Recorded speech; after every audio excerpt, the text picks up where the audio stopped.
Hey, this is Full Game Prometheus giving you guys more than the meta. So guys, I'm actually going to be showing you some gameplay of me using my Buffalo Bills playbook, but I'm also playing around with a new defense. This is out of the Dime 236 defensive playbook. You can find this in several different playbooks out there.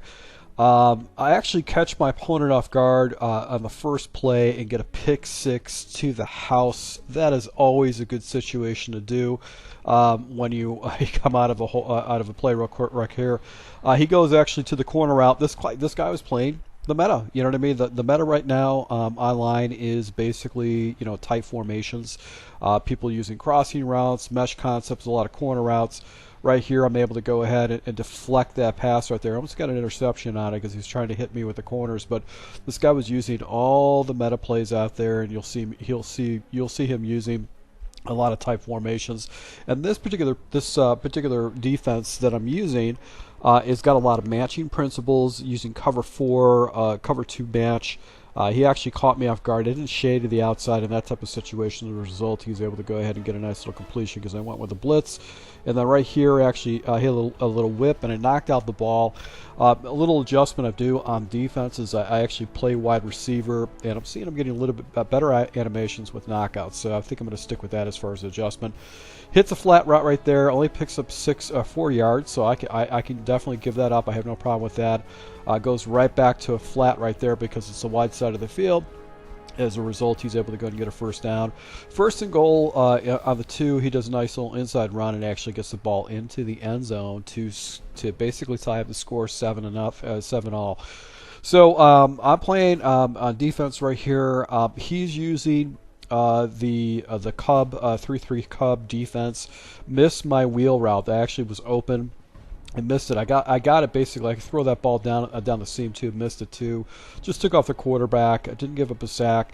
Right here is a glitchy route. I didn't rack it correctly, but I'm able to go ahead and get 8 yards off that. And then he was showing me a man look. He actually tries to hit me with an A-gap blitz himself, a manual A-gap blitz. Hit the out, and Knox is a really fast tight end. I'm able to go ahead and get the ball into the end zone and go up by a score. So 14-7 in this type of situation, feeling pretty good about myself. Now I switch up my defense. I was running some cover 2. I didn't like how the coverage was out there. He actually drops down to the flat. He picks up an 8-yard gainer right there. Once again, I've jumped into I think it was a cover 6 coverage. He actually drops it down to the flat. He had kind of a levels concept going off to the left, and I had to actually user my guy over there. Didn't take that away. So he actually audibles into more of a standard double set. I jump into cover 4, and right here his tight end gets over the top of my coverage and actually gets a touchdown and gets the ball into the end zone. So that was a very quick score in that type of situation. He goes for 2 in this type of situation and actually gets a nice little run off the edge with Patterson, gets into the end zone. So now this guy starts cheese-balling me a little bit, goes for an onside kick with basically a full minute left in the clock. I don't understand that purpose. Maybe his goal was to let me score quickly and then come back and then essentially get a chance to be able to score and try to tie things up going into the second half. I don't understand the logic of going for 2. Maybe he was just trying to catch me off guard. Hit a seam right here. He showed me cover 3. I've got the set that play deliberately for cover 3 looks. And then right here, this is another kind of a cover 3 shell. I've got a deep comeback route. I've got a streak route. The streak route gets over the top of the coverage because he jumps into man coverage and able to go ahead and get the ball down into the red zone to go up by another score. Forces me to go for 2 because he came out for 2. And as a result, I use this little auto motion play, and it's really good down in the red zone. Go up by 2 to get up by 7 points right there. So right here, actually, he throws to the sideline. He misses it. He goes into a trip set. I've got basically bracketed coverage out there, but I do not get the knockout. He is able to catch the ball on the sideline. First and goal situation, I hit him with a blitz. Get pressure in with the blitz. So that, unfortunately for me, I get him into a 2nd and 16. He's no huddling. So now this guy, I look at people that know huddle. I look at people that know huddle using it as a crutch. That's how my thought process. Oh, look at that guy. That guy was right there in that passing lane. He doesn't deflect it, doesn't touch the ball, and as a result, he gets a cheap touch or a completion. That should have been a deflection at least at a bare minimum. Now I go ahead and put some hard flats out there. I'm going with a man coverage. I've got a single high. This guy actually comes out, tackles a guy for basically, 6-yard gainer. I always look at people that know huddle as kind of a crutch, in the sense that it's like they need to just go with a high tempo offense because they don't have confidence in basically reading coverages and stuff like that. So they just need to make sure catch someone on a bad defense, and they need that crutch to be effective in the game. So right here, I go back and I think a cover 6 shell. He basically, that play's locked up. He has nowhere to go with it. I figured he's going to go back to the whip, and I kind of carried that outside and then came back inside with my user. Right here, back to basically man blitz. He picks it up perfectly and actually takes a shot up the top. I've got a defender out there to go ahead and take that away. 3rd and 10 situation, I'm going to cover 4. What I decided to do is take my edge defenders and actually drop them back into zones just to kind of muddle up the middle of the field. He has nowhere to go with it, and he overthrows the ball. So better quarterback would probably have got that a little bit down. And right here on a 4th and 10 situation, I actually go ahead and use an aggressive 34-odd blitz. I wanted to get pressure to his face, make a fast decision, and as a result, I'm able to get a nice little animation with my elite corner. So he's showing me man blitz right now. I've got this play up. I labbed this play up. This running back route is really good against man pressure. Man blitzes, 0 blitzes, and stuff like that. It just gets past the defender because it's got kind of a goofy flip, so I'm able to go up by a score. So now I'm starting to pull away against this guy because he's making some mistakes on defense or on offense against my defense. So now I go back into it's like a man coverage zone drop. I'm looking for the crosser. He has nowhere to go with it.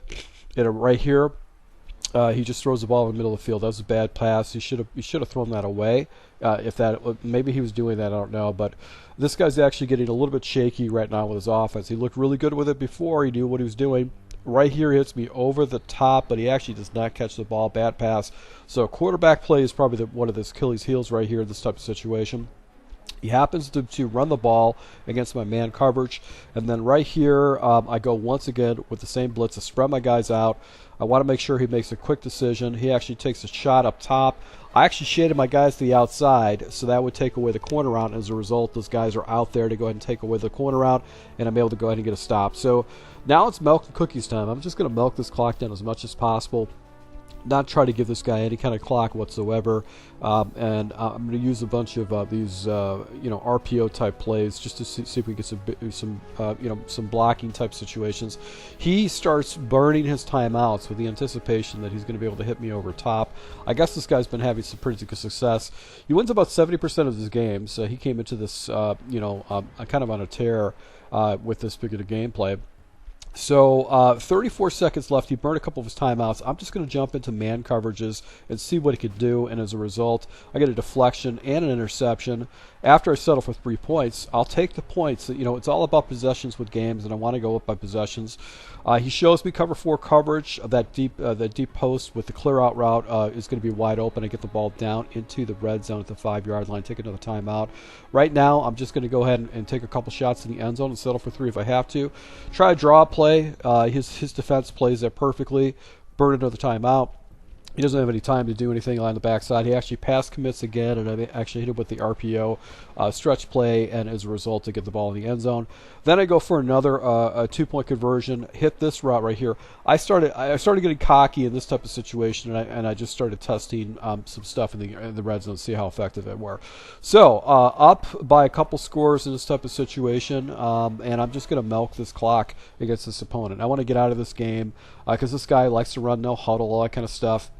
Hit the running back route down down there. I think he was running cover 4. He jumps in a complete cover 4 shell. It bunches up the line because my goal was to try to chew the clock down as much as possible. But because he's playing cover 4, I know these deep comeback routes are going to be available to me as long as I put a route underneath it, which is actually going to go ahead and pull down a flat defender or curl flat defender. So back here out to the outside right there, he misses his tackle. get a 4 yards on that run. But look at the clock. I'm just running the clock down about a few seconds right here. Actually, missed throw. That's my only bad throw right there in that type of situation was that throw right there, and I just missed the read. If I would have threw it a little bit earlier, I would have hit it. But deep comeback route is available. That out route actually pulls that flat defender down. 4th and 6 situation, I'm switching up my offense, and I did too many audibles as a result to take a delay of game. But I figure in this type of situation, if I go for it right here, I get the conversion. I can keep chewing the clock down, get into the second half. So I jump into this particular play, which has got a streak. I put a deep comeback route and get a route underneath. I'm looking for either the streak or the deep comeback route. Streak is picked up. The deep comeback route is not, and as a result, I get a completion. And my opponent's just like, friendly quit. No, buddy. No, you're gonna go ahead and take your loss. And he ends up canceling the game. So, once again, guys, thank you for your support. I'll be labbing this defense, and hopefully I'll have something a little bit better to show you guys on the channel and for my Patreon. So, thank you for your support. Until next time.